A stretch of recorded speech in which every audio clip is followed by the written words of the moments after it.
Hello, hello, hello. How is everybody doing tonight?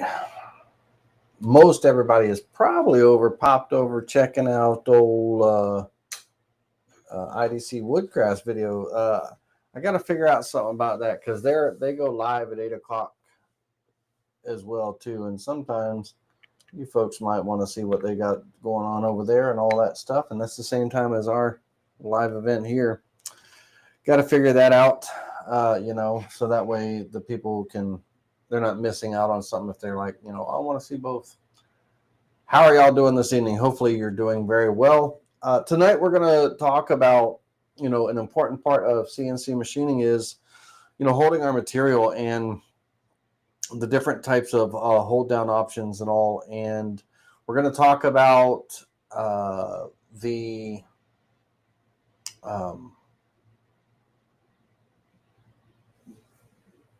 different methods of holding things down. I got a project that I'm working with a new customer that bought one of our CNC machines, and they make knife handles, and out of a solid piece of wood. It's not two individual scales that are screwed together or anything like that. These are little carving knives, and it requires a unique way of holding the materials, for carving both sides and ensuring that, everything lines up and stuff. And I really want to talk about that. And I want to open your eyes to those different types of clamping methods and stuff as we get into it. So that's what tonight is going to be about. It's going to be about CNC clamping and the different types of clamps and things. And I didn't realize that 8:15 was here and gone already. I wanted to run out to the shop real quick and grab a couple of of my clamps, but I didn't get out there fast enough. So anyhow, don't need it. I got images and pictures. All right. So first thing is first, let me pull up on my screen here. Let me get all of you off of this screen and get you up here on the other one so I can work and hang out with you all at the same time. What's happening, Alan Lee, Dave Heineke, Doug Fushi, Roger S., Roger Brown? How are you? How are y'all this evening? All right. Let me close that. We'll keep that open.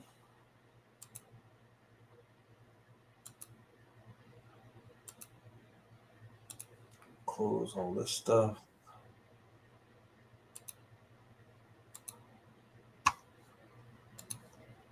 All right. And let me open up. I want to grab a couple of things, and then we'll switch over to the other screen. Let's see if I can pull down a few things here.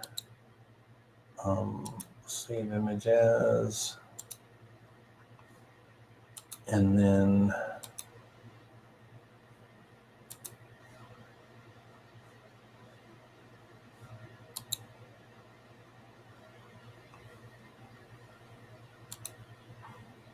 okay, I'll be able to pull that up for y'all. Almost there. Should have had all this ready, but this is what I'm looking for. I need all of these. So how do I do that? Let's see. Check 1, 2, 3, 4, 5, 6, 7, 8, 9, 10, 11, and 12. I want to download all 12 of those bad boys. Okay, now we can get cranking. Okay, let's jump over to this other screen, and let's get this ball rolling. Let's go to CNC Wasteboard.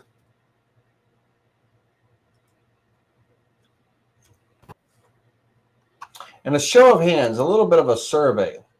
If your CNC company, or if not just your CNC company, if someone was, hey, let's get let me get everybody popped up here. I've got JR and Ron. Ronnie, buddy, how you doing? Hey, pretty good. All right. Been a while. Are you everything okay? You doing all right? Oh, just been crazy, silly, busy. No, man, that's understandable. Good to see you. Hey, JR, how are you doing? Doing great. All right, man. Let me see here. Bear with me a second. I was in the process of snagging this and extracting it. And then I was in the process of asking you in a survey type question, if you had, like, for you folks with the smaller machines, the bigger machines, probably so too, but I think freight would kill you on that. But if you had the ability to purchase a wasteboard already completed and everything, all you had to do was service it and go, or a wasteboard kit. I see there's some websites or some companies like Onefinity and all, they sell website or wasteboard kits and things.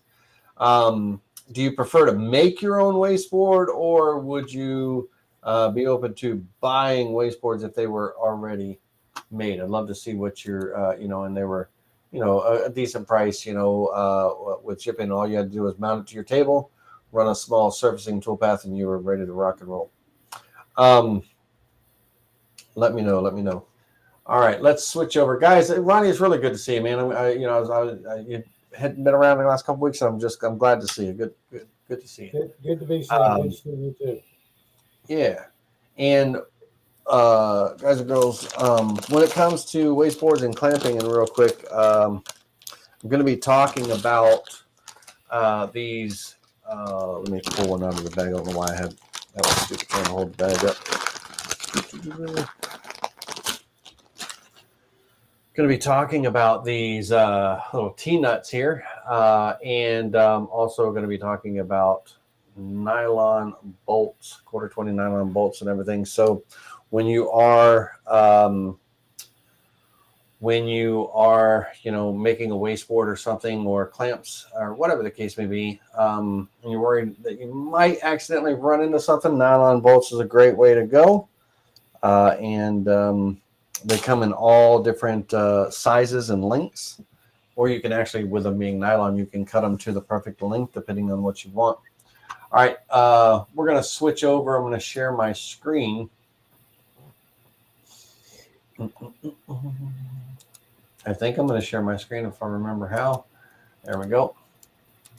And, when it comes to wasteboards and clamping and all, there's so many different styles, right? There's wasteboards that have threaded inserts in them. There's wasteboards that have T-tracks between, like dividers and everything. There's the wasteboards that are just, pieces, individual slats, like I said, with the T-tracks in between. And then there's wasteboards that's just a board, that you throw on the table, and there's no fanciness to it. You screw your projects down to it, two-sided tape and what have you. Well, we know about wasteboards and we know about making wasteboards and all, but what I want to talk about is what I want to focus on. So I want to talk about clamping and CNC clamping, and what to look for when you're working with your clamps or when you're making your clamps and things. I want to talk about the different pressure points of clamps and everything. Where what will give you the best clamping force on your material, especially if you have powerful spindles and CNC machines that could just absolutely just trying to rip through a board. It could just shove the board right out from under the clamps and stuff. I want to talk about that, and then I want to talk about the different clamping methods. But mostly towards the end and everything, we're going to be talking about the, let me make sure that's the right folder. I think it is. Yeah. The Matchfit, you've heard me talk about this in the past and everything, the Matchfit Wasteboard. This is one of our wasteboards that I made for our mini carver, for one of our mini carver small CNC. And this little wasteboard is proving to be a phenomenal little wasteboard for clamping options and stuff. And I have the files and all, and I'm working tonight. We're going to kind of be working on a little bit on the 2440 wasteboard file, but it's really simple.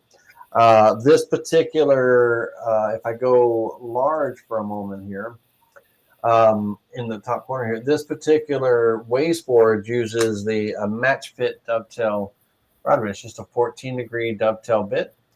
And on this dovetail bit, the edges, top edges and the bottom edges, they have small little radiuses on them. So the part, when we're looking at the larger files here, they have a bit of a round over at the top and the bottom. And now with the Matchfit system, they have custom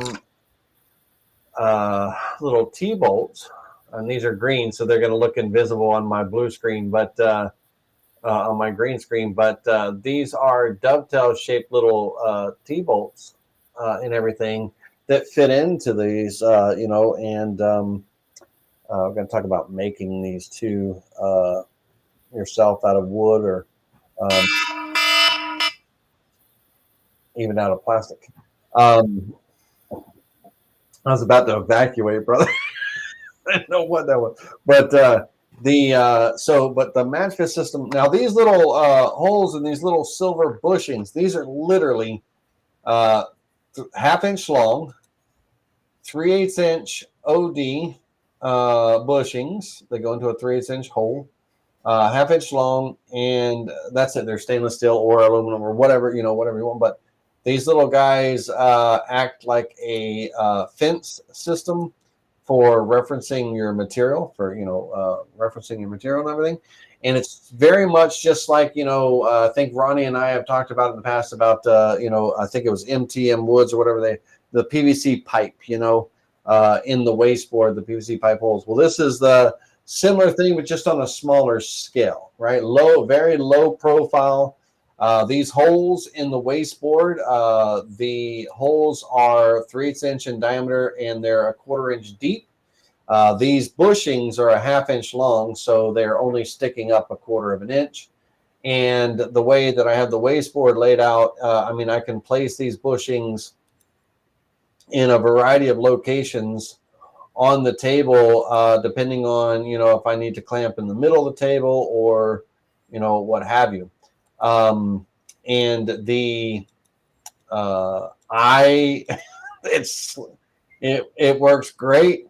And so this is going to be the new for digital wood carving. This is going to be the new style wasteboard designs, you know, for that I'm trying to create all the designs for the all the CNCs, because it's simple, it's lines, it's a grid, you know, versus I don't know if anyone's ever seen any of my other wasteboard videos or anything that they were complicated. I mean, there's you know, 20 files that you run, and for someone that the first project that someone would ever make is a wasteboard on their CNC, and they're just getting started with CNC, and the first thing they got to make is a wasteboard, and you know, if it's overly complicated, that's a nightmare to get through. I've worked with many of digital woodcarver customers on making their wasteboard, and they're just, you know, they struggle with it because it's a tough little project. Well, this is just, it's a grid.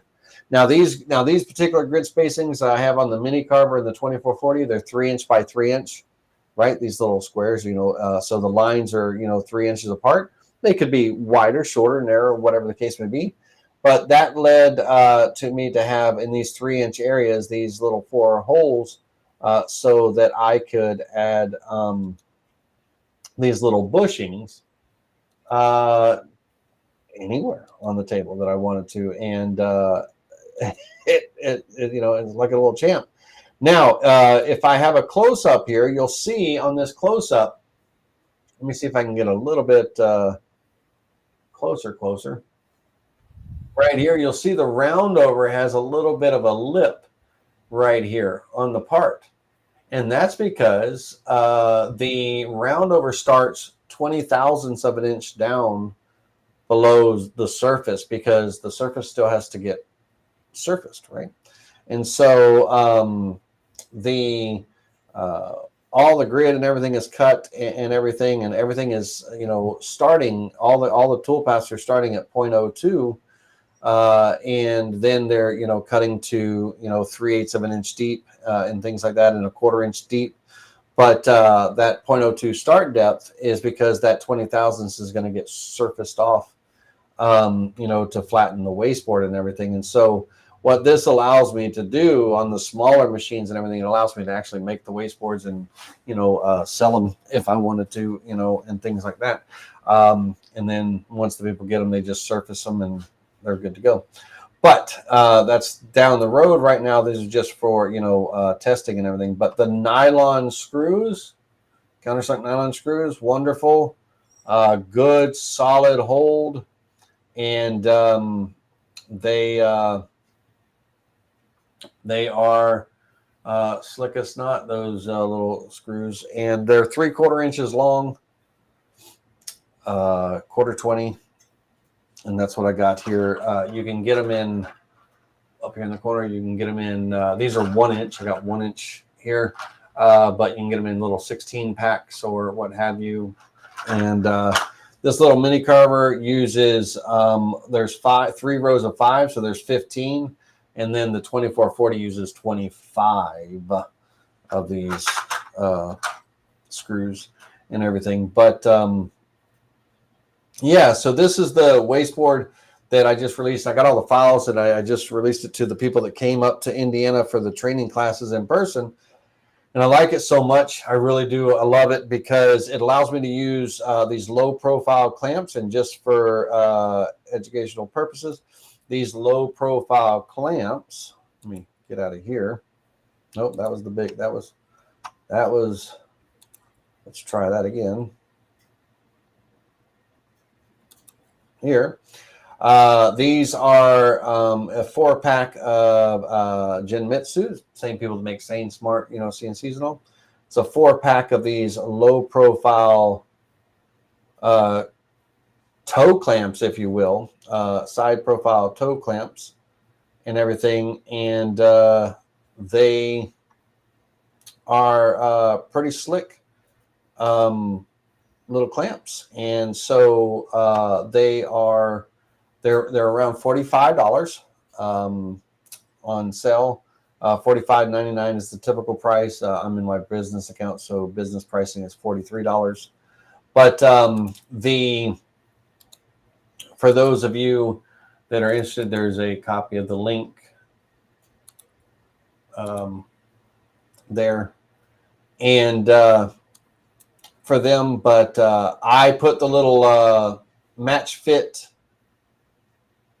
T-clamps on them, on the bolts and everything, with the little Matchfit wing nuts, if you will, or not wing nuts, but the little star nuts that come with the little kit, and they do very well,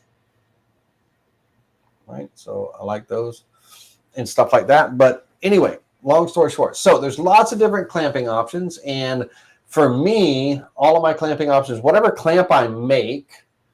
And did I think last week or one of the weeks, ladies and gentlemen, I gave y'all a file for clamps. I put a download link in the chat for clamps. Y'all should have gotten that. I think it was a couple weeks ago. I think I gave it to you. And if not, tell me and I'll do it again. But all of the clamps that we're going to kind of talk about for me are all going to the bolt and nut hardware and all is going to be for this Matchfit system. I like it. It's slick as all be it. And what I want to do is I want to get back to this screen right here. It is very good. Now, So things, let's talk about clamps for a minute. So I want you to really kind of focus your attention a minute on this clamp right here. Now there's three really kind of pressure points on a clamp. The one, of course, you've got pressure coming down where your wing nut is or where your bolt is. Two, you have pressure where your workpiece is. And then three, you have pressure on the back end. Well, in a clamp on this style, while this works and everything, there's very little clamping pressure at the actual workpiece.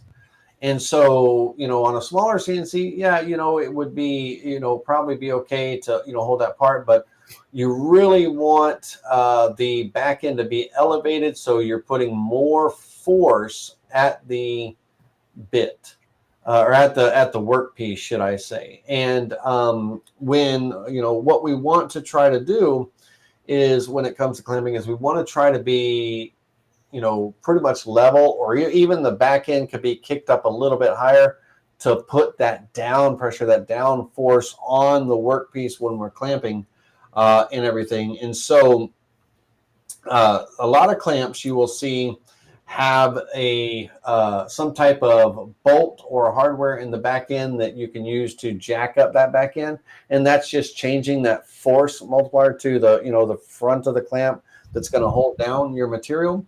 And then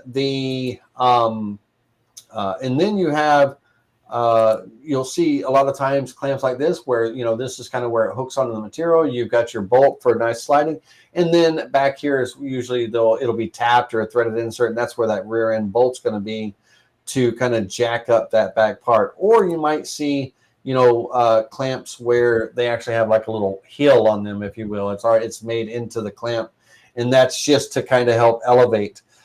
You'll see a lot of times with the different clamps, depending on how high you're clamping, some of them might have their own little stairs, and everything. Well, that's mostly, you'll see that in metal machining and stuff like that. You'll very rarely see that in CNC. When it comes to toe clamps and things like that, these type of clamps, really quickly, it's technically considered a toe clamp, but this one, the clamping force, the star knob or the bolt, whatever it may be, is closer to the front end, so you are getting more downward pressure on the front. But if it was a high piece or anything, you wouldn't want this jacked up on its back end.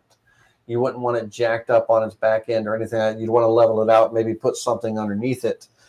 So in the case of that, you'll see a lot of times, in most cases, these are good because it's nice and flat. You're getting that downward straight pressure. There's no real fulcrum going on there. It's just pulling it down and everything. So the force is really here where the star knob is, but it's kind of an even force. You're not at that canter where, there's hardly any pressure on that toe. But then again, in some cases, depending on the clamps themselves, they will, a lot of times, you'll find yourself where they will jack up the back end whatever way that that they can, whether it be a bolt or a hardware, or it be a piece of wood, whatever it may be, to kind of get that end up and everything. And even on this, we're jacking up the back end a little bit here. The clamps are okay. You're getting a lot of force here, and if you have a strong spindle and you're really ripping through, these clamps are not going to hold as well as a clamp that you can really kind of get some of that downward force, because when you're tightening here, you're really just kind of pulling down from here, and you're not really getting a lot of force multiplier on that tip and everything. So we want to be mindful of that. I love side clamping because really a lot of times we're not really worried about the part lifting. We're just worried about it moving side to side. The only time you really got to be concerned with the part lifting is when you're working with a down cut spiral. is it a down cut or is it an up cut? Which one is it that's going to pull the wood up if it's going through? It's going to a down cut. I think you would think it would be the up cut, but it's actually not. As that down cut is pushing those fibers down, it has the tendency that it can pull the part up. It's because the or is it the other way around? Oh shoot! Hold on a second. Let me think. It has nothing to do with the chip direction. It's the actual force on the sides that the bit is pushing itself down in the cut, which it's like a screw. It's pushing it down, causing the material to come up. So yeah, down cut spiral. So a lot of times with down cut spiral, you get that downward force and everything, those flutes pushing those fibers down, but it's actually like a screw on threads. It's wanting to pull that up, especially when you're cutting parts out and all. So that's where you would be concerned about a part lifting when you're using down cut spirals and everything. With an upcut spiral, it's pushing, it's pulling the fibers up, but it's pushing itself down, which is pushing force down, causing the material to go down. So you're really not worried about it too much there. So side clamping is ideal, and toe clamps, tiger clamps and things like that. Those are pretty cool, pretty slick. Nowadays, Tools Today is carrying them now. It used to be, I think it was Legacy CNC that invented them, or that came out with the first pair of these tiger clamps, the brand tiger clamps. And they were red, but I think they sold them to Tools Today or something. I don't know what the deal is or what the story is behind it, but now Tools Today sells them, and they're really nicely made. They're nice little clamps. But they can also be, 3D printed and things like that nowadays. And I bought a pair of 3D printed, what I thought, would be the same thing as tiger clamps, and leave a little left for desire, but left little to be desired, I guess. I don't know if that's the right terminology, but I wasn't really happy with their, every time I put force down or tighten down, all I heard was cracking. So it wasn't a good experience for buying the 3D printed tiger clamps. Let's see here. Lainey, are you tapping the 1/4 into the bed, or are you using a threaded insert to hold down the spoil board? The threaded insert. To hold down the spoil board into the T-tracks of the table. So if we go back and look at the images here, let's jump forward to where we can see the back of the CNC. Where's my... Okay, so on this particular CNC, it's hard to see in the back. We'll zoom in, but there's T-tracks in there, and that's where the rows of screws are. There's 5 screws in all. But there is, I have these T-nuts in those T-tracks, and then I'm going down through a countersunk hole into those T-nuts and securing that wasteboard down and everything. So no, they are not tapped into the wasteboard and all. They are just, it's a through hole. And the hole, my hole is a 1/2 inch diameter.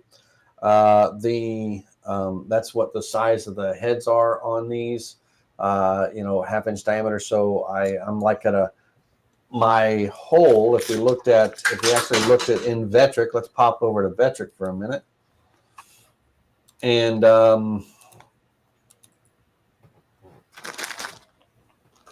dropping threaded inserts everywhere. And let's go to open an existing file. And let's look at US flags, Lucinda, wasteboard layout. I don't think that's the one.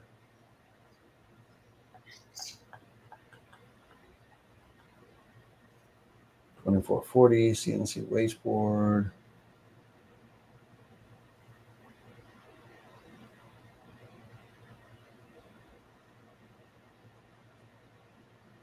bear with me.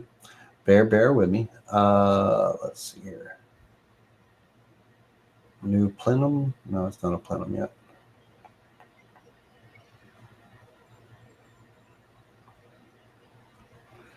All right, hang tight. Let's go over to Google Drive. And I want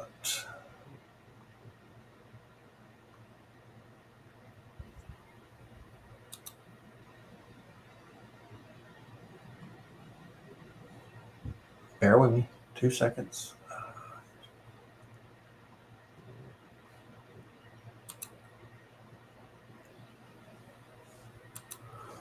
Waste 1824 wasteboard notes.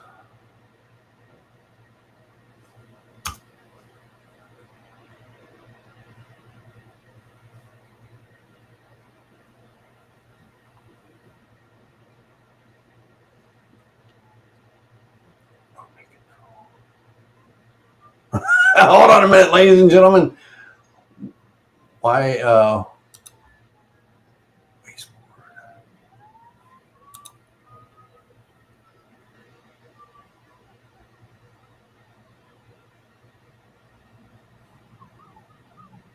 where in the world?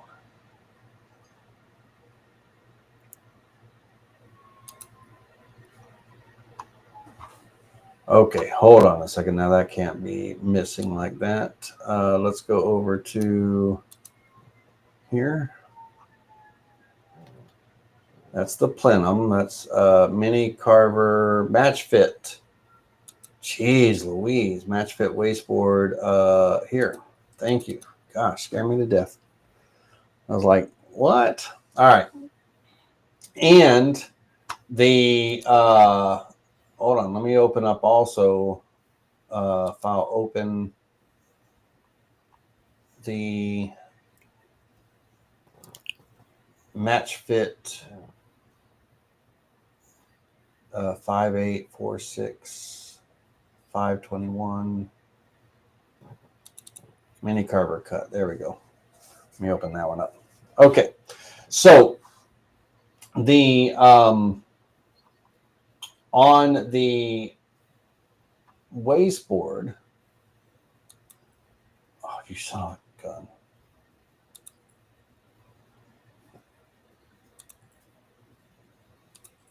Go back in here. Sorry, ladies and gentlemen. The on the wasteboard, the all right, help me out, Ronnie or JR. What was I talking about to bring this up? Doggone it. We were talking about the half-inch there. Oh, yes. I'm sorry. Yes. On the head of the countersink here, I'm cutting, 0.3 inches deep for the countersink. So 0.3. And the using just a 1/4 inch end mill, and the hole for those right here, the hole for those, they are 0.53 inches in diameter. So, 30 thousandths, larger than the screw head of a 1/2 inch on these screws. So 0.53 inches in diameter. I'm cutting 0.3. And then, of course, my 1/4 inch bit is just also drilling a hole straight through for the bolt, the threads itself and everything. And that hole,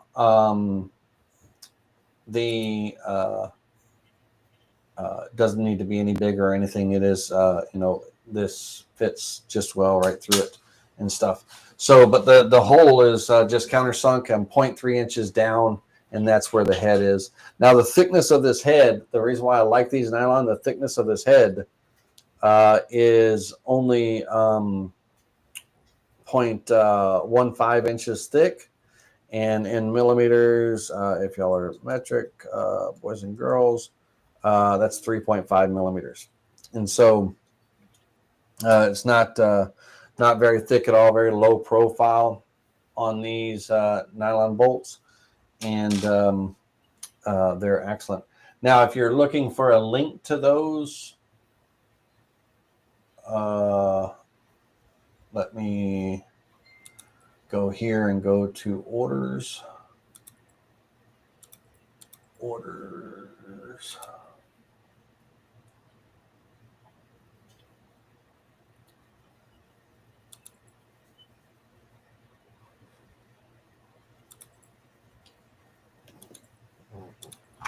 If you're interested at all in those type of nylon bolts, these are 1 inch length. They have them in different lengths as well, but I got them in the 1 inch 16 pack. The Hillman Group, that's the popular company, like Lowe's carries the Hillman Group hardware and stuff like that, kind of deal. And all, and then for the T nuts. They're just a 25 pack of quarter 20 T-nuts, center T-nuts. And these are for quarter 20 slots, and they have a width of 0.443. And our T-tracks are a little odd. They're weird. So we, have to be under, a 0.45, just a little bit over 0.4546, something like that.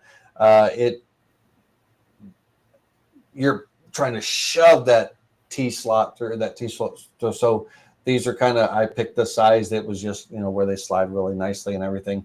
And they're for just quarter 20 T slots, right? Kind of deal.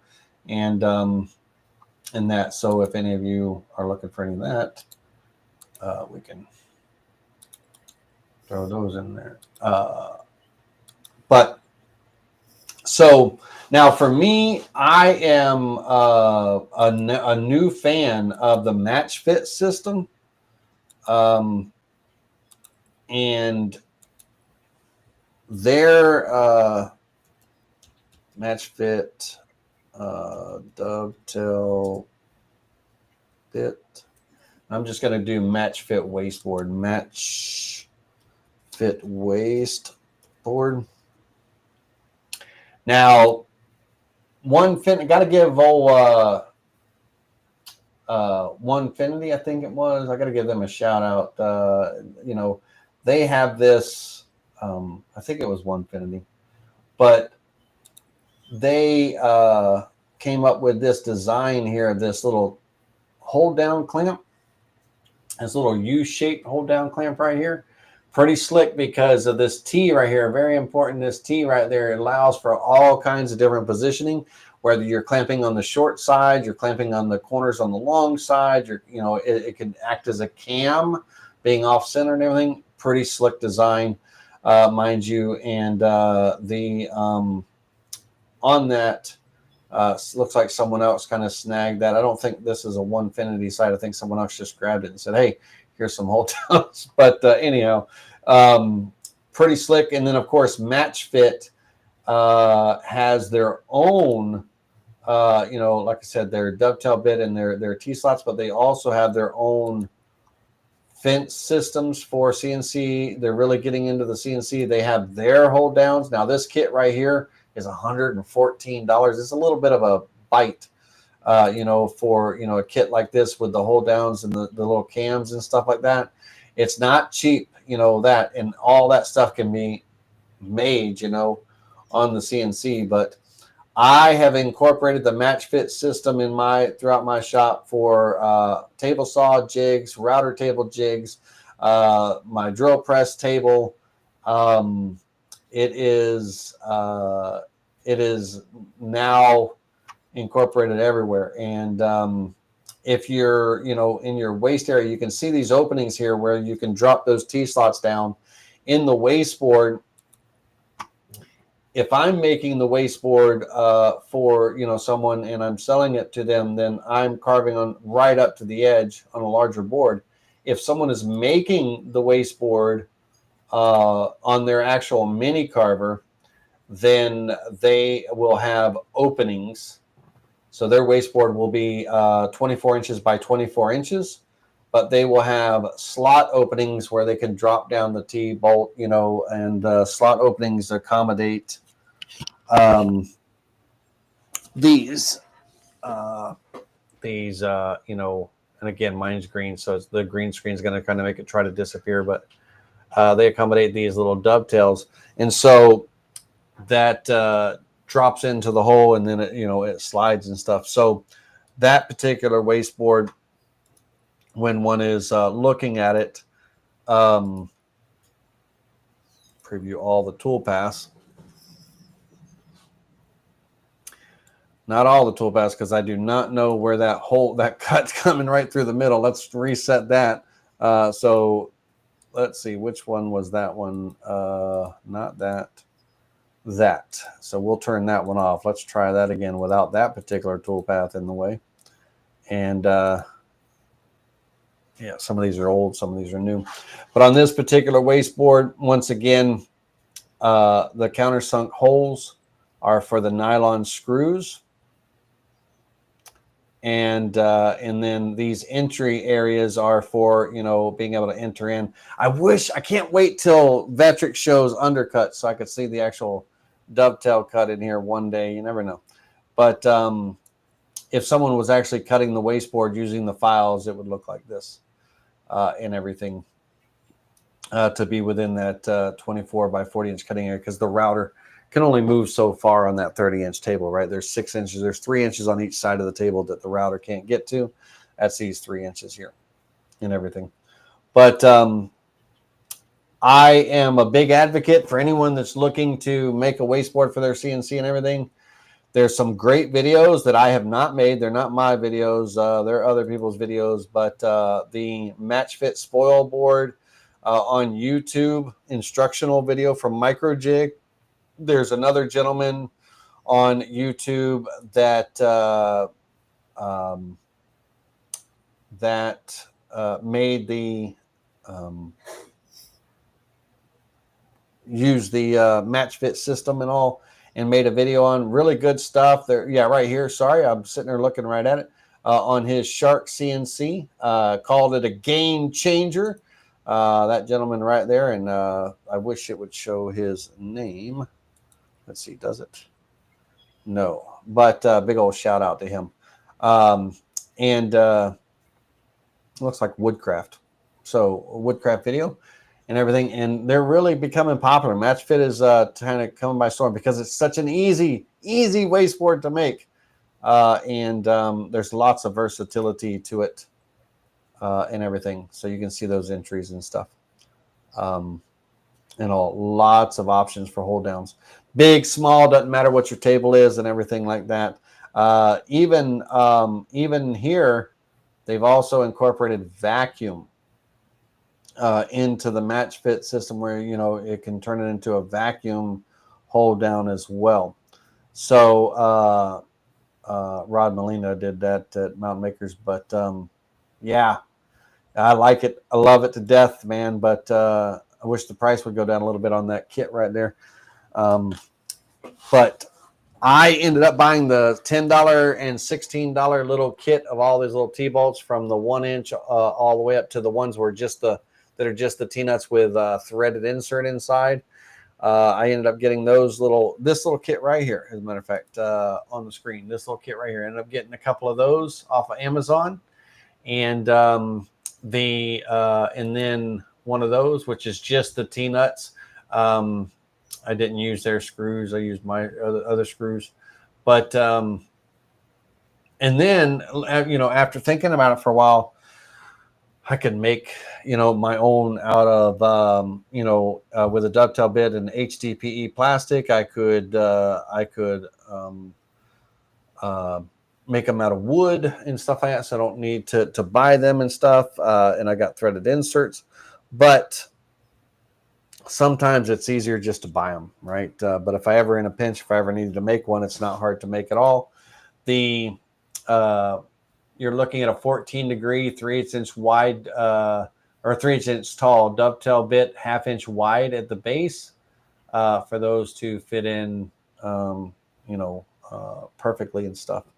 So, long story short, depending on your clamping needs and everything, or depending on the types of clamps, whether it be cam clamps or hold down clamps and everything, there are a lot of a lot of great options out there. And the clamps that I'm mostly designing are In the files that I get, I'm going to give that file to y'all again. Let me give that to you right now.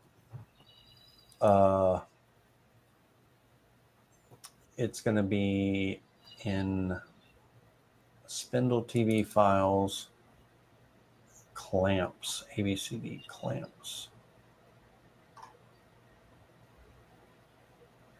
It's in alphabetical order, bear with me. CNC clamps.zip. So I'm going to share this one more time with y'all. It has all the hardware instructions. There's a text document with the making, and you can make, I think it's a sheet of like 24 of them. Copy the link.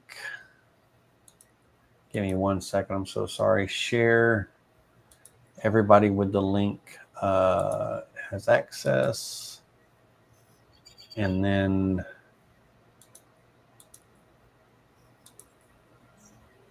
paste. Copy. And right back in the chat. So there you go. There's the clamps. And I'll show you those files. I'll show you what that looks like. If we go back into Vectric Aspire and we open up a second window,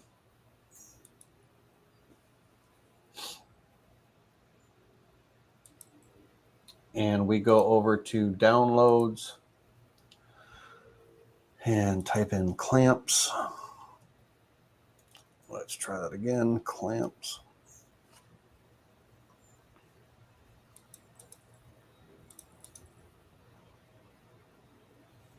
Let me unzip that, extract all.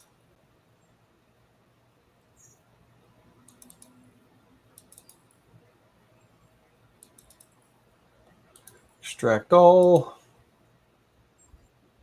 All right, in here, so just to give you a little bit of a view, these type of clamps right here, you've seen them online and everything. What you'll have in this kit is you'll have a DXF file, an SVG file, and a Vectric file. It can be opened in Vectric Desktop, Pro, or Aspire.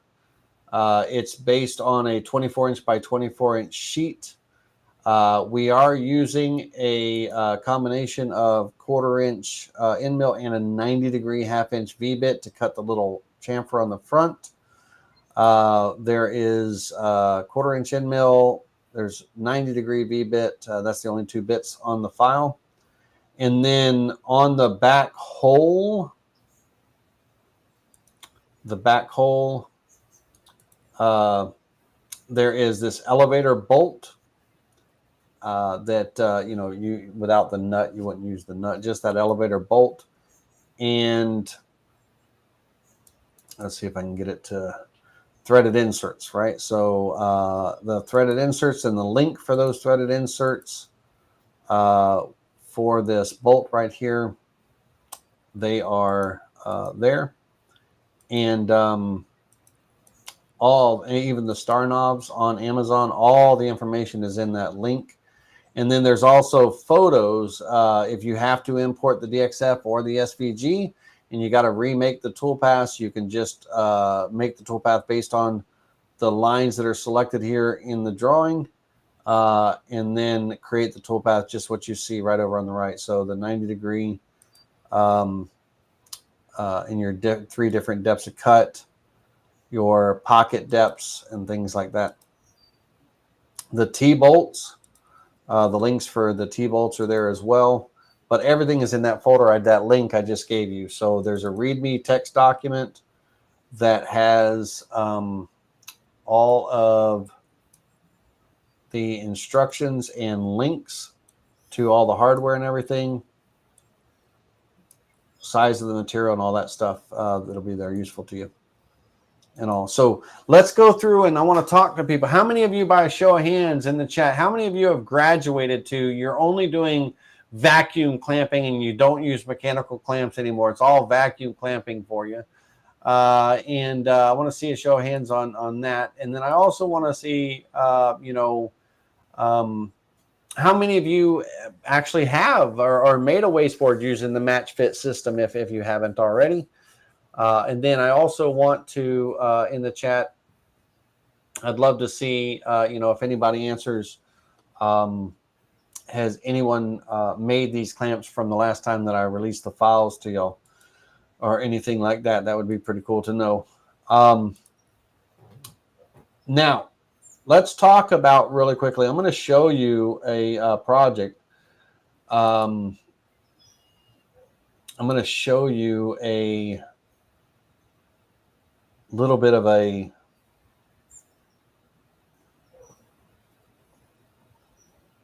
I'm actually going to make the project. I'm not going to show you. I'm going to make a little project. Let's go to create a new file. I'm going to go just 12 by 12. Now, I have a customer that, like I said, makes knife handles and carving knife handles and everything, and they're really nice handles. I'm going to promote their website. It is Deep Holler Knives. Holler is HOLL.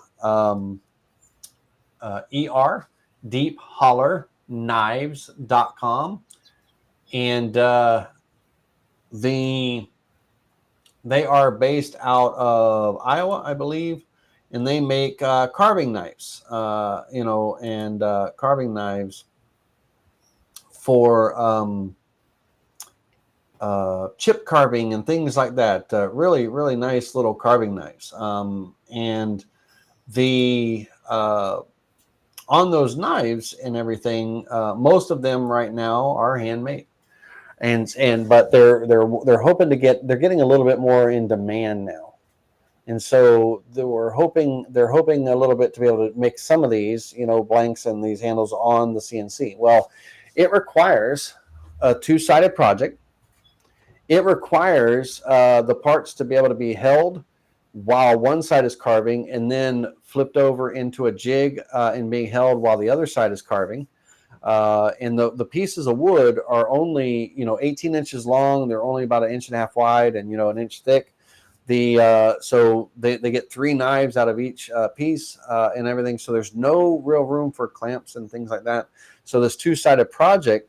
And so, but also at the same time, the part has to be held straight up so that the CNC can cut the hole where the blade and everything goes in and all that stuff. So my challenge, or the challenge for me with the customers who buy this machine, is making their jigs or designing their jigs and their knives for them so that they can set up a production line. So I'm R&Ding their production system for them. And that was one of the stipulations for, hey, we'll buy a machine, just help us get things set up. And I said, no problem. I'll design all your jigs. I'll tell you exactly what your procedure is going to be, and you'll be in production in no time. And so give me just 1 second.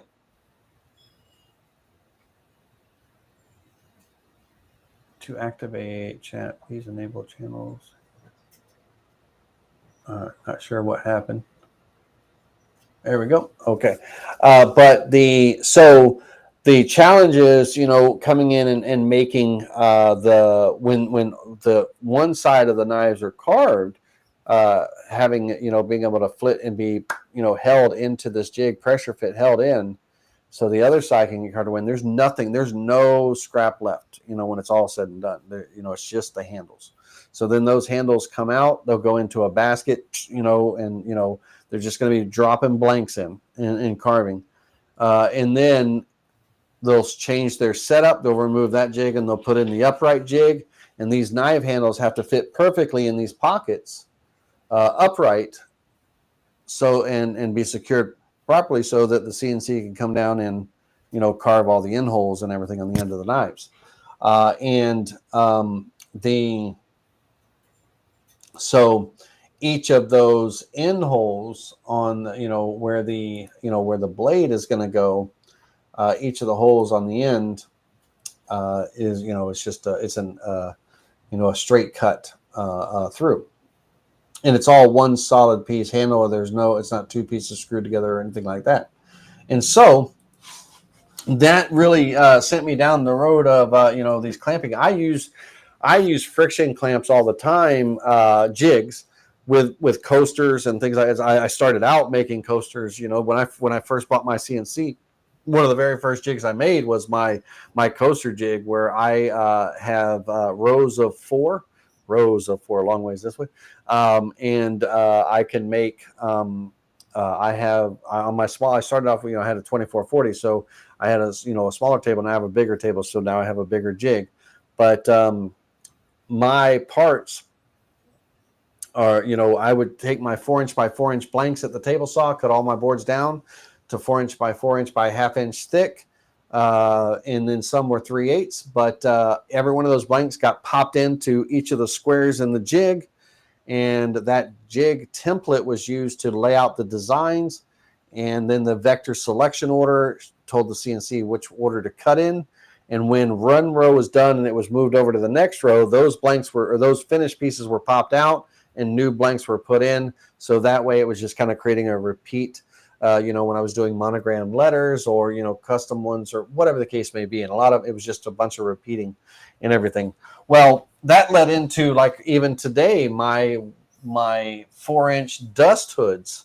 I have a massive 3/4-inch wasteboard on the table, where my 8 by 12 by ½ inch HDPE blanks pop into.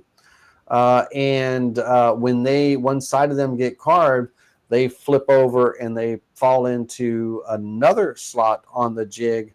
So the other side where the groove for the brush and all can be carved into and everything. So the jig holds for both sides of the carving. And so making these jigs is something that is it's pretty slick. And let me see if I can download a little video to give you a visual. Now, this video I'll probably get flagged on because it's not my video, but it's a little snippet of a video. And let me see if I can maybe play just a small snippet of it so that it's a screen. Give me just a second. It is a screen capture, a screen recording. There it is. Okay.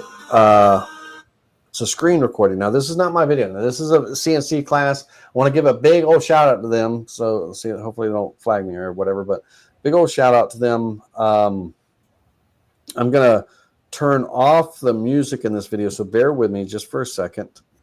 I want to mute that and save a copy of that muted one. And then I want to upload that to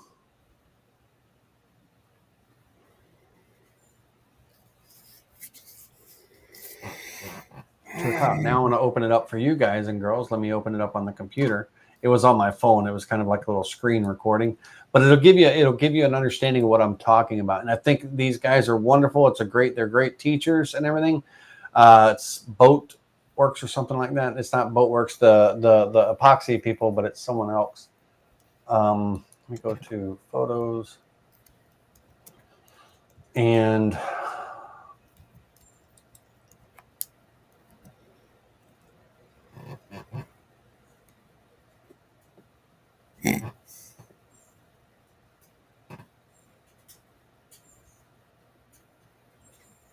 screenshots and recordings.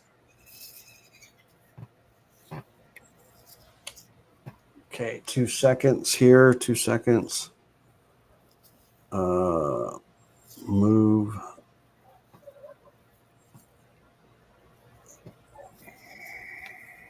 So sorry, ladies and gentlemen. I really want you to see this because then it'll make all the sense in the world. Let's see here.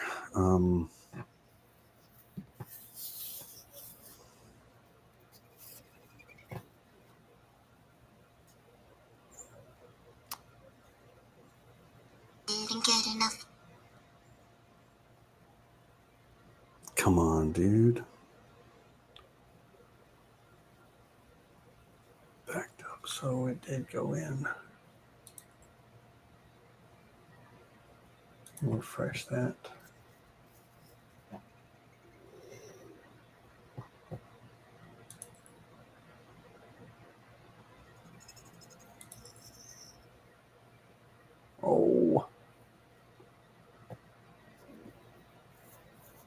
All right, stand by, ladies and gentlemen. You're talking to a guy who, for some reason, forgot how to use his dang phone. Let's go to. It was backed up. It's on the device. I want to move it to. I want to add it to an album.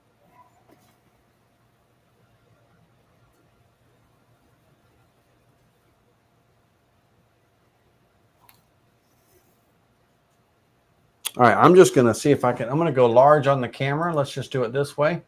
And I'm going to go large like this. And I'm going to maximize me for just a moment. And I'm just going to do it like this. Now, you've probably seen this on Facebook ads, advertisements, and everything numerous times where they're, selling their training classes and everything. And it's a great class, and all that wonderful stuff. But I'm going to see if we can we'll play that. Did I not? Hold on. There we go. All right. So basically, you're going to be carving your pockets to hold your parts. Now, in this particular part, the pocket is actually a negative of a 3D model. And so when one half of the model is carved, it is then flipped over and it is secured in, so the other half could be carved out. And then leaving, ultimately the finished piece, when it pops out and everything, and you have that finished part. So that's exactly what is happening, what I'm talking about, what we're doing and all. So let's go back to me and the guys and all. But and were y'all able to see that? Hopefully y'all were able to see that. And hopefully, I'm going to probably get flagged on that. I'll probably have to delete that part of the video. But the important thing of it is that is all done with friction. There's no vacuum on that little pod or anything like that. And that particular material that you're using is actually a foam. It's a HDU, high density urethane foam. I can't see spending $500 for a sheet of foam to make those little jigs and all when I could do that out of MDF. But, it depends on the thickness that's required and stuff. But it's a little bit more than an HDU foam. It's a little bit denser. I'll have to find out what the material was exactly. But that's the jigs, and that's the situation. Half the knives are getting carved and they're getting flipped over and they're fitting into these blanks, the areas, and then the other half is getting carved, and then they literally pull out a finished knife except for the ends. Then they get secured in the upright jig, which the CNC will then be able to cut the holes. And everything has got to be laid out. I mean, when that CNC gets zeroed out, it's got to come right over. It can't be off at all when it's cutting those end holes and everything. So everything's got to be laid out. So it all comes down to, the clamping setup and all. So for me, their parts are going to be 18 inches by 1.5 inches boards, basically. And we'll pretend that that's 18 inches, even though it's a 12-inch board there. And they're going to be able to have 3 blanks in a row, side by side, that will hold the blanks. And then on the jig, on the other side of the jig, they're going to have the basically, they're going to have the negatives of the knife handles. Let's pretend that just for a moment, we'll pretend that this is the knife handle here.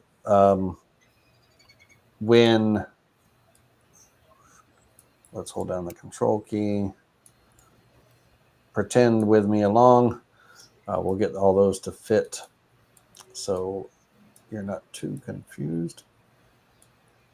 Let's pretend that those are the knife handles. So when this part comes in and when everything is carved here, now half of this is going to be carved in. So when it flips over, it's literally going to pressure fit down. Each handle is going to pressure fit its half into that point. and the top part of this is going to be just a square, the other half of the square blank, and all that material is going to get milled away as well. And when that material gets milled away, there's nothing left of it. There's no remnants left of that material. It's completely gone, and the only thing left is the handle. And what's very important, depending on the shape and the size, is friction. Friction is going to be key. Friction is what's holding that in, because there's literally nothing there but the knife, when it's cut. And so it's going to be a fun challenge, but it got me to thinking that, I want to talk to y'all about clamping and everything. And like Ronnie said, he uses vacuum hold downs all the time. However, with his prototypes, he, still goes to, instead of the vacuum, you're still using a clamping system, right? Did I read that wrong, Ronnie? Let's see here. You use a vacuum hold down, but when you're doing prototypes, you prefer not to be running the vacuum when you're making the prototypes, right? Yeah, I would like to have something to do one-offs. Then if I need to go into a production run, then I can, use the process that I have currently today. Sure. But if it's just making, you're trying to figure out, or just trying to get the design and everything where it meets the customer specs, it would be nice to not be running that loud ass vacuum system. Sure. Now, in this situation, there's 8 different handles, designs, 8 completely different handle designs. Not single one of them look alike. They're all, as far as the 8 different designs, there's nothing common about them. So it's 8 separate jigs for the flat work for both sides, and then it's 8 separate jigs for the upright, to be able to hold, and they have to switch from one to another. So where it comes, important is setting up coordinate systems on their CNC. So when they clamp their jigs down, their machine knows exactly where the corner of that jig is. They don't have to sit there and they don't have to zero out X and Y, or try to find X and Y for each jig. They push a button, it moves over to the coordinate system that it's assigned, and that's perfectly lands right on the center or the corner of the jig. But I haven't decided what I want to do with that yet. But and then when they zero out X and Y, it's locked in, and it's once they home their machine, it's the same coordinate system each time, and they're going to have 8 different coordinate systems, or not 8. Sorry, they're going to have they have 8 different handles, 8 different jigs, but all the jigs are going to be the same size, and they can all be positioned there. But they can also, if they want to do a production run, they can set up. They only have a 36-inch by 48-inch table, 36 by 48. But even at that, 18 and 18 is 36. So they could do 1, 2, 3, 4. They could have 4 jigs set up on their table at a time, and they could be doing 4 different handles if they wanted to. But they're going to have a coordinate system for each one of those. So when they mount that in, whether they take it off and put the next 4 down, it's going to be precisely. It's going to be set up to where the jigs fall in the same place every single time. And how that happens is the wasteboard. So the wasteboard is going to have pockets in it to secure the jigs, right, that the jigs drop into. And that way they're known. It's a known position for each one of those jigs. And then the jigs themselves, whether we start in the corner or the center, that position is known for the coordinate system for the machine to move to. So everything, the jig will pop right into these pockets, if you will. I was thinking about with that wasteboard when I was asking the question about whether you're using threaded inserts or you were tapping into your table, was based on that thought of just for mine being able to tap into my phenolic table, thread that wasteboard in that same position. Then I can save those coordinates in the controller so that when I get ready to use that wasteboard again for another prototype, I've saved all those coordinates. I'm going to screw it right down into the phenolic table on the CNC. Yes, and that's absolutely doable, because that brings up a really good point. Is that wasteboard's not going to be the wasteboard forever, right? They're probably going to end up cutting into it or surfacing it or this or that, and all of a sudden, a new wasteboard needs to be able to be put down.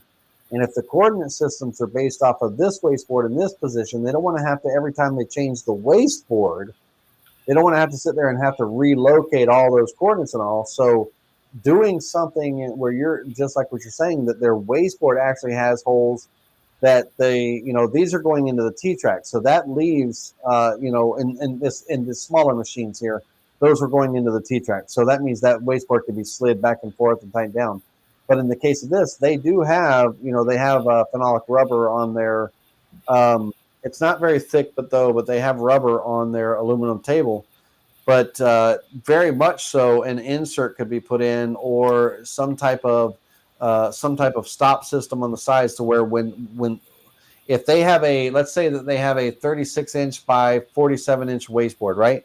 And each of their sheets are cut 36, 47. I mean, just to the nuts. That when it slides on this table and it locks into this position, it's the same position every single time, and that's where it's really going to be crucial. So threaded inserts, definitely the thing that with threaded inserts, I would also have some kind of back stops or some kind of stops, because threaded inserts means that there's holes for the bolts. In the holes, there's a little bit of wiggle room, right? Where the bolts go through the holes and into the thread inserts. In the wasteboard, in the MDF or whatever, there's a room for play, right? And a few thousandths is a few thousandths, right? That kind of thing. So yeah, threaded inserts in, but also some kind of backstop that, when that board goes on, that's it. It goes there. It can't go anywhere else. It just fits in. That's that backup clamping, or that backup system, that's that. All of those things, especially if you're trying to set up a production environment where it's time is money. I can't waste time every time I need to put a wasteboard on, having to reset all these locations and everything. I need to be able to just put another wasteboard on and carve my pockets and be good, kind of thing. And that's another thing now. That's also another thing. You put another blank wasteboard on, you're carving your pockets based off those coordinates that the jigs fall into. So they're always going to be the same coordinates. Do you know what I mean? It's not like the wasteboard has already got the pockets carved into them when you put it down, for the jigs and stuff. So you don't have to be too crazy about it, because you're actually carving those pockets in. Unless those pockets fall outside the carving area, then you got to figure that one out. But no, everything they're going to be doing is going to fall in the carving area. And so I wanted to have the discussion with everybody, and I think everybody went to sleep. I don't think there's anybody. I think everybody went home. I think we're the only ones left, guys. Let's see a thumbs up for anybody that's still there, because all I see Alan. Alan's there. Hey, Alan, what's happening, buddy? You use clamps and T-tracks. Yes, clamps and T-tracks. That's me. And Ronnie, you had asked me a couple weeks ago if I had ever finished up the pneumatic, clamping system and everything. I'm actually working on that with these new wasteboards. I just mounted to my stand the liquid extractor and the regulator for the clamps on my 2440. I haven't set anything up on my big machine. I'm kind of using my 2440 right now as a kind of a guinea pig, if you will.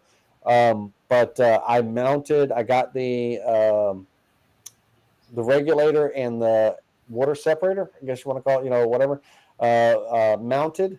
And the wasteboard, I'm actually going to, the Matchfit Wasteboard gets carved this weekend, and then the clamps, get figured out. Now the clamps and the hold downs and everything, I want them to kind of be able to, they're going to be in a fixed place, but I also want them to be a little bit versatile. So those holes that you saw, all the way around, the clamps have holes. Those pneumatic clamps have holes on them. I think they're on the ends. But there's going to be a bushing, if you will, that would be able to pop them right down into those holes and move them around on the table. Or I'd have to custom make them, because believe it or not, these bolts, those little bolts right there, are too big for the holes that are in those clamps. So I either have to drill those holes bigger on the clamps, the pneumatic ones, or I got to use a smaller bolt. So I have to DIY my own little T-nuts. So I decided rather than do that right now, I'm going to just make it to where they'll fit into those 3/8 inch diameter holes, and I can pop them anywhere. But that's all. You had asked if I had gotten that figured out yet. Like I said, I got the two things mounted, and now I'm, I should have kind of working towards this little kit system. So I should have everything, really relatively soon, kind of laid out, and I'll share that information with you for sure. Roger S is there. Doug Fushi's hiding in the corner. There he is. How you doing, bud? All right, so I can see some people popping up. All right, so there's a few of us in here tonight. It is important that Jerry, you're the one that just texted me that version of the friction jig, right? That's beautiful. That's great. Love it. JR just sent me a can I share this picture, JR? Oh yeah, no problem. Yeah, can I just share? Those are amazing. That's awesome. So let me go big real quick. I don't have it on my phone. But so very nice jig that those paddles would fit into. And on the other photo, which is more of a video, right, JR? It's kind of a video. I'm not going to play it, but let me pause. Oh, there's my daughter popping in. Daughter's doing all right. Okay. So here is a view of that same jig without the back, the pockets open in the back, right? So, and this is a video, of the CNC cutting and stuff. So yeah, Jared, that's awesome. And that's a friction jig for you, right? Correct. Yeah. And so the,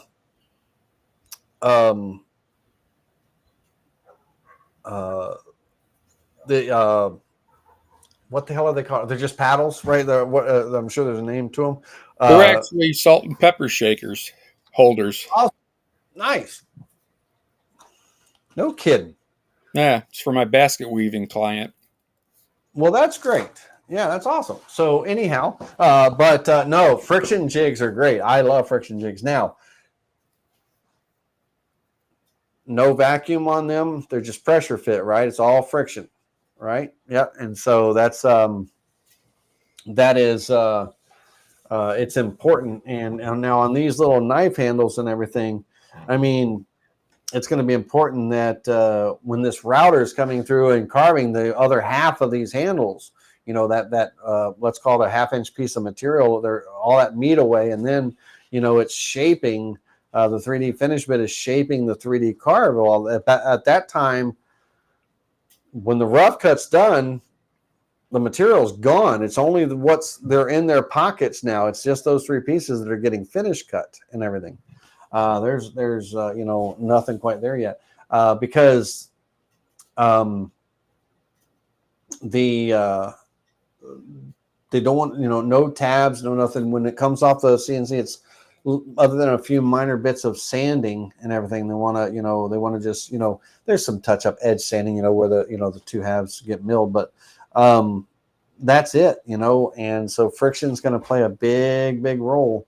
But also repeatability is going to play the biggest role. So whatever your systems are,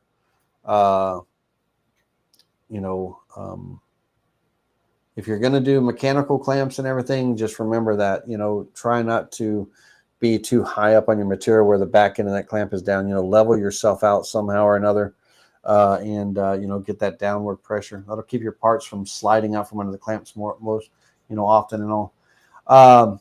What do you, if you remember, Ronnie, a couple of weeks back, we had brought up the topic of those PVC pipes that one carver, MTM Wood, or whoever it might have been Brian Wood or Brian Wood, but that use those PVC pipes.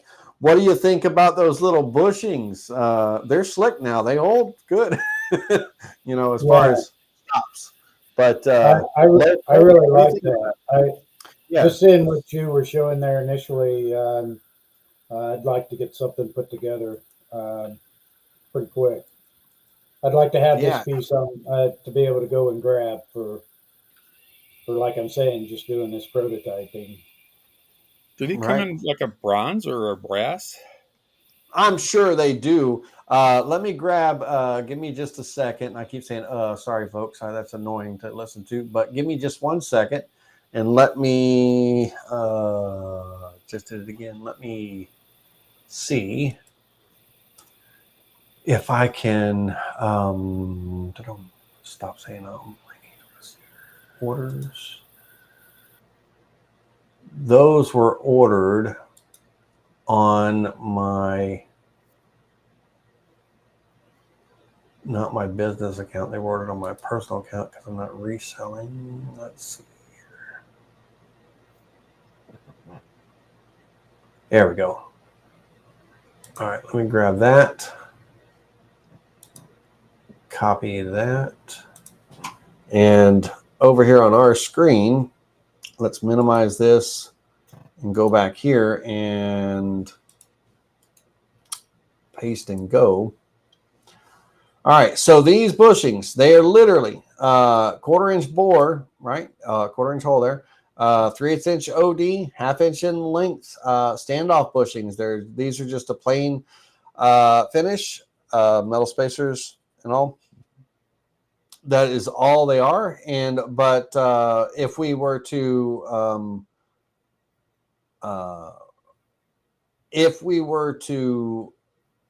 let's say do something like this, if we select, you're not going to let me select you that way. Hold on, let's go this way. If we grab this all the way to here and we go up here to search and we typed in, let's say brass or bronze, we'll just do brass first. They mostly see those are threaded. We don't want those. Okay, only kind of seeing them in the silver. Let's look at bronze. It's a bushing, right? But now I found the reason why I ended up going with these is they were the consistency. They were perfect.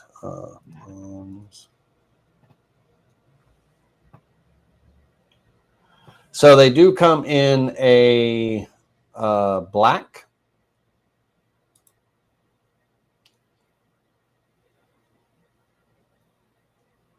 A black finish. And black round spacer. So same thing, 1/4 inch bore, 3 inches, 1/2 inch unthreaded. It's a standoff, plain finish, but they're black. So black or silver. Right. And so you're looking at, now this one's a 10 piece for $11.99. And the other one, what were we at on the other one? Let me back up to that. Yeah, it was 10 piece for $12.99, right? So you're in that $11 to $12 range, So yeah, JR, black or silver. That's kind of where we're at. But let me give you the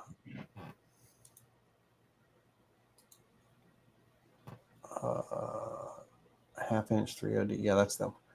Copy. I'll throw the link in there, real. Paste. And the black ones, I'll give you the link for that one too. Let's see here. How do I get back to the black ones? Do I hit the backspace? No. I do this. Oh.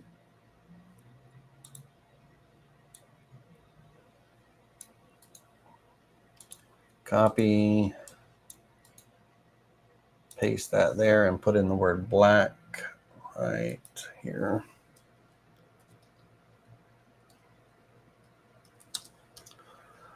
Let's see, there we go.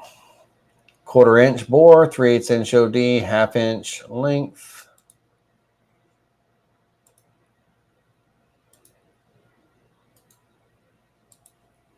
I'll throw that in there for you guys too in the chat. But yeah, they work great. And like I said, folks, what we're looking at is these little bushings in these holes, and they can be popped out and put it anywhere. And what I have is, if we back up a photo here, on the edge of the wasteboard, that's where my main perimeter is. So we stand at the front. Let me see if I have a front view. Yeah, here. So where the camera is, that's where, the operator would be standing and everything. And this is the bottom left corner. Let's say right here is the bottom left corner of the board. So the board would reference here, but those holes in the middle allow for clamping in the middle of the table or just anywhere, depending on what it is that you're going to do. And those holes, for me,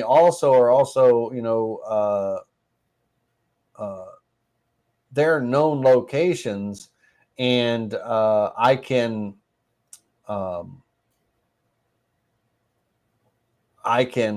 reference against them. And the corner, if you will, I could set that even on the small table. I could set up a coordinate system and all based off of them. But yeah, it's a pretty slick little system in there, and that's all it is, right? It's literally half-inch or quarter-inch deep holes, man. So they're only sticking up a quarter of an inch, just enough to reference the material against, and they're nice and smooth.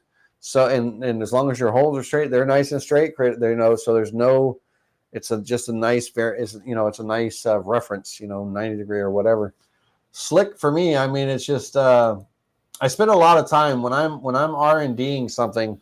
And this whole thing led from those PVC pipes, right? And I thought, man, I can't put PVC pipe on a table this small, and I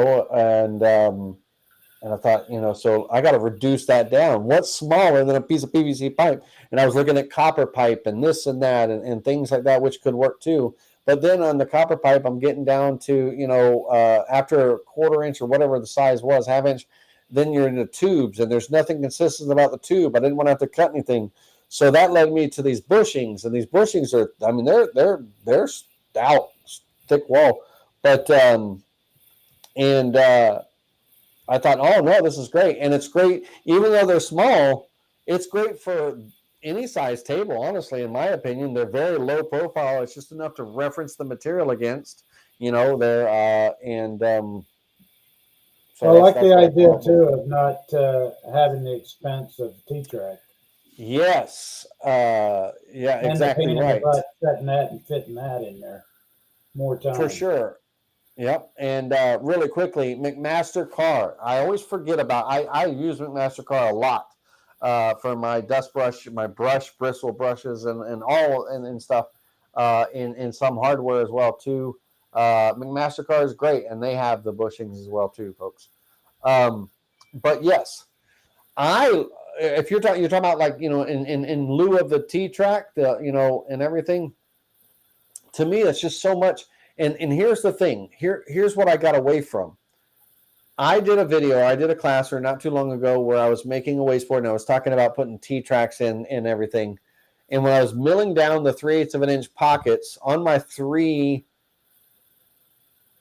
1/4-inch material, when I was milling down the pockets for the T-track, I wanted my T-tracks to be below the surface. So now instead of 3/8, 0.375, I'm at maybe 0.4 or whatever, just to get below the surface so I could surface over these T-tracks and flatten everything out. Well, that was leaving me with a very thin piece of MDF under the track.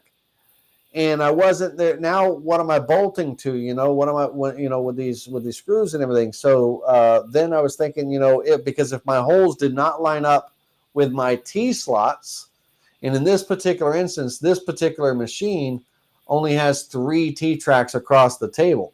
And so that wasn't really, I wanted these T-tracks, I wanted 4 of them to be on the table. So they were actually falling nowhere near where the T-slots were. So I had to come up with a way of, making a pocket on the bottom side of the material. So I was actually using tie straps, flat 1/8 inch or 16th inch thick metal tie straps. This is what I was using, folks. Give me just a second. It is metal tie strap. And it's not that kind of metal tie strap. They're right here. This Simpson Strong. So I was using a 1 1/4 inch wide this is a 16th gauge. It's just, I forget how thick exactly it was, but I was tapping holes into this thread, like literally tapping holes, and my small screws were going into that and then into this tie strap. Well, then I only had a very small amount of thread in there because what's under that tie strap is my tabletop. I didn't want my screws scratching into my tabletop, right, surface. So it was just becoming a nightmare scenario. It's like, no, this is not repeatable. It's not going to be conducive for people to try to do this. And then all of a sudden I happened to come across Matchfit and saw the clamping system, and then I saw somebody made a wasteboard with it. And I went, oh, hold on a minute. Now that's a bit of a game changer and stuff. And the let me see if I can get over here on Etsy. Then all of a sudden they had these hold downs, right? And things like this. And I was like, oh my goodness, here we go. Hold on. We're getting, crazy. Now, look at this. Look here. Somebody done stole my idea and put bushings. Dadgummit. That wasn't there in the original photo. That's funny. That's on Etsy. Somebody must have been watching my class. No, I'm just kidding. But anyway, see how they're using those hold downs, and those aren't bushings, those are actually steel posts. So, but how they're using those posts as stops, right? Well, I don't like them sticking up above the material, so I love the low profile aspect of my little bushings, right? So I don't have it to worry about anything protruding above and all. And so when I saw that, I was like, oh man, Matchfit, what's all this about? And then now I use it. Well, we had a class, we talked about it in the whole class. But now I've got I'm Matchfit everything, man. I love the system. It's pretty slick and all. So Laney, and it's easy to clean up too. I didn't catch the tool pass a while ago though. Are you doing a full pass with the dovetail, that 14-degree dovetail? Or are you doing an end mill to come in and clear out that channel? No, there's a 1/4-inch end mill. So what we have here is there is a 1/4-inch end mill doing the clearance slots for someone that's actually carving like on the table within their carving area, right? So there's a 1/4-inch end mill doing the clearance slots, and those clearance slots are cutting down, to 0.395. And then there's a 1/4-inch end mill doing the profile cuts. That's doing the clearing pass. And then the dovetail bits the dovetail bit runs the same path as that profile tool path as the 1/4-inch bit does. And because it enters into the hole and it comes and it exits out of the hole, right? So enters and exits, it'll never pull up like in the middle of the run or anything crazy like that. So that one profile tool path runs the 1/4-inch end mill and the dovetail bit. Runs both of them. Gotcha. Yeah, so there's the so what I have is I've got for my bits and everything, they need to be recalculated, but the countersink of the holes, and then profile. Yeah, so those three are off kilter. I don't know what. Let me come back over here real quick. Let me make sure that. Yeah, so for some reason I must have moved my board or something and not recalculated the tool path. But all that matters for me is on these holes here. We have a clearance and a slot that we run twice, one with a 1/4-inch end mill, one with the V-bit to run those cuts just like that. And that's it. I mean, it's just slick as snot. And the cut depth, I went starting at 0.02 because, again, if somebody wanted to buy this wasteboard from me, I could ship it to them, and then they would just be running a surfacing tool path for their cutting area at 20 thousandths of an inch, right? So that 0.02 kind of represents that 20 thousandths of an inch. But if you surface your wasteboard first and then you're running all the slots and all that afterwards, then you don't do the start depth, right? So it's a 3/8 inch deep cut. It's a 3/8 inch deep cut for the clearance holes, and it's a 3/8 inch deep cut for the end mill and the dovetail bit. And that 3/8 inch cut, coming back here, let me see if I have the close up. Where's it at? That 3/8 inch cut. Now you got to mind the gap here. I got a 20,000ths of an inch, lip right there because that gets milled off. But that 3/8 is exactly that bit. So when we're looking at the Matchfit router bit, let me see here. Open in a new tab. Right here. Here we go. Let me go big on that. So that 3/8 of an inch right there creates that round over right perfectly flush with that surface and everything. So it's from that top of that curve right to the bottom, it's 3/8 of an inch deep. And it's a 1/2 inch wide slot. So just a single line, I mean, your 1/4 inch bit is running the clearance. All it's doing is clearing out the 1/4, and then the dovetail bit is doing the rest of the cup, passing down to 3/8, and it's one pass. One pass, of course. All right. I love the Matchfit system. And that bit is about $39 on Amazon. But what I ended up, I ended up going back and getting a second one. And they had,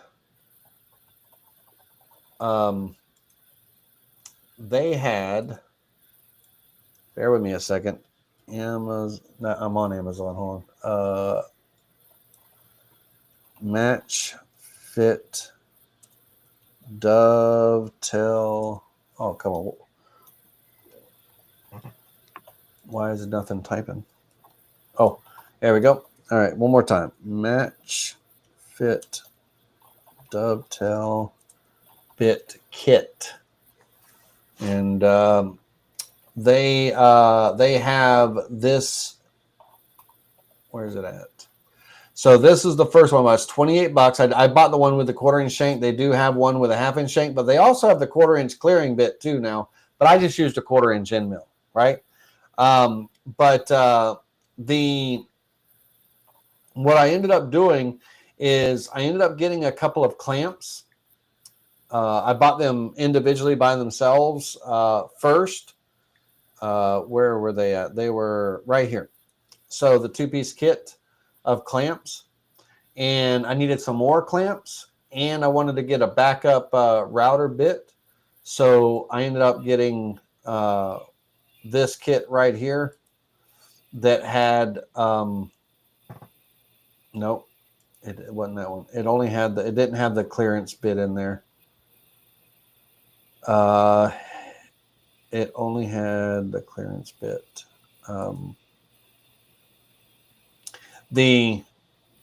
Not clearance, only had the dovetail bit. But I got some additional clamps, and I got another bit with it together. And so that bit, is $29 of the set and everything.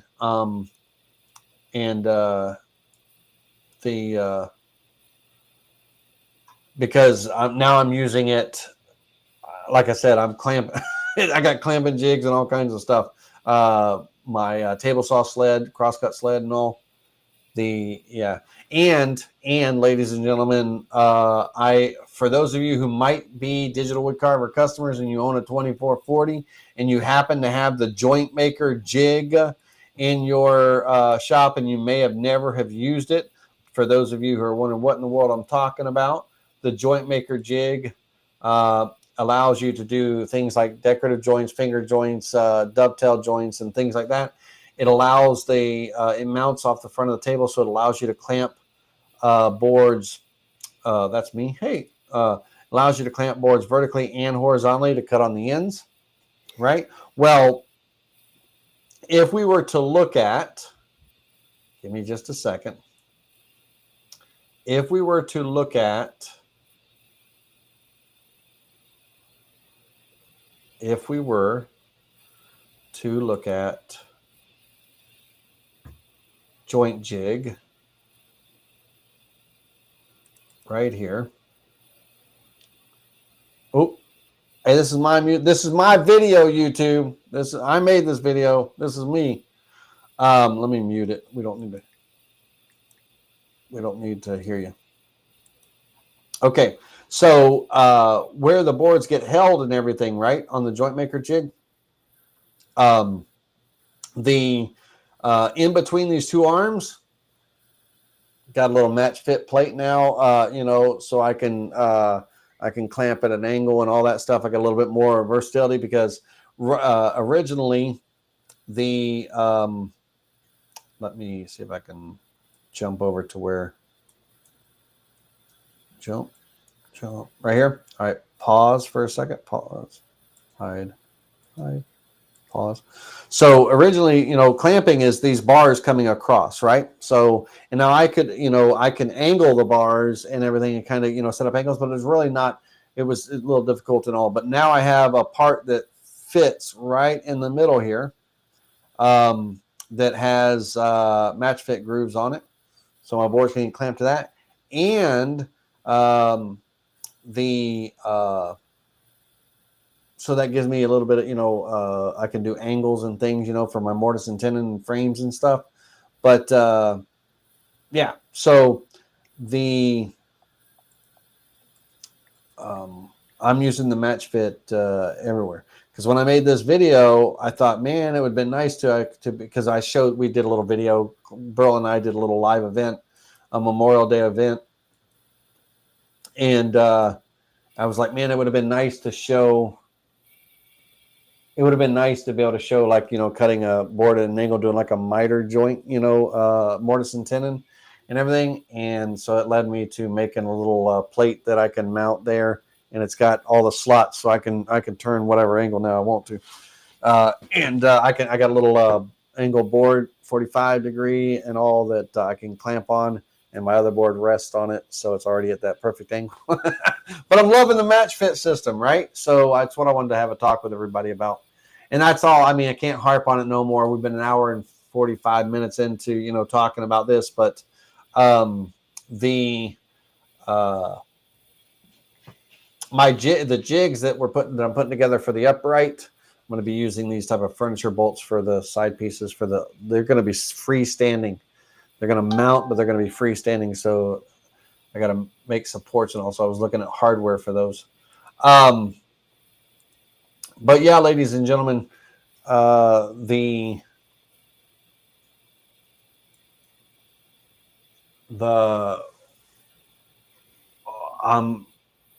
if you're looking at making a new wasteboard and you're like, hey, I want to kind of upgrade what I have or anything like that, Matchfit. It's easy. It's a grid.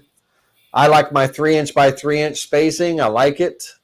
Maybe on a bigger table, it might be more for you. You know, just whatever. You got to think about, you know, the size boards you're clamping too. I don't want my grid lines being so far away that I have to have long clamps to hold down my boards, right?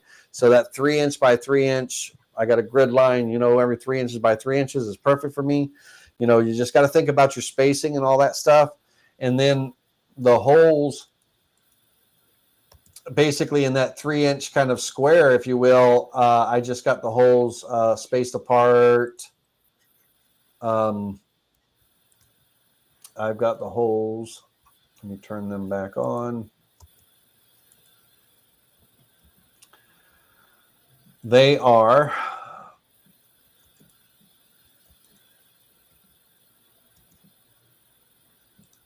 center to center, about 1 inch.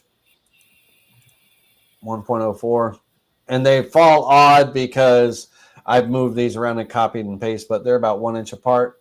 And then horizontally, yeah, so off by a few thousandths, but 1 inch apart, 1 inch all the way around and everything. As long as it's consistent, just stay consistent, it'll be good. So everything's in a row. So that's what these lines are for, ladies and gentlemen, by the way. Is these lines are to center the circles on, but also each of these lines are in a perfect alignment, you know, making sure everything is lined up. and all and everything. So I'm getting ready to design the 2440 one, and then I'll get that. Let's see here. Taylor Tools carries the micro jig also, and also, ladies and gentlemen, so does Rockler. I think Woodcraft too, if you have a Rockler and Woodcraft area. But Taylor Tools carries them. 1/4-inch dovetails $25, right? The 1/2 inch is $30, and the clearance bit is $45. So Dovetail and clearance. Oh, dovetail and clearance bit, so $45. So yeah, $15 for the clearance kind of thing, you know. But yeah, so that's good prices. So that's Taylor Tools. Probably find them online. So, and then yeah, so that was it, ladies and gentlemen. I just wanted to talk about clamping, and I wanted to talk about the different types of clamps. There's so many out there. And even when even though we're talking about the Matchfit system, right? Any CNC clamp, you know, there's a nut and a bolt, right? And it can clamp to any wasteboard or anything like that. It doesn't matter if it's a dovetail wasteboard or if it's a straight, you know, T-track or whatever. So it doesn't change the style of the clamps by any means. It just, what it does is it just makes it easier. It's an easier wasteboard to make. And it gives the opportunity for multiple clamping options and all. And there's all kinds of, you know, hold downs that one can DIY and stuff and things. And again, very important, make sure that you, in some way or another, I don't care if it's a board or whatever, incorporate something to where, you know, your butt into your clamp is kind of elevated, so you're getting more of that downward force on your workpiece, keeping it more secure so it doesn't slip out from under, you know, clamping. This is, let me go big here real quick on this one. Let me back up, and no offense to these boys and girls, but come on now.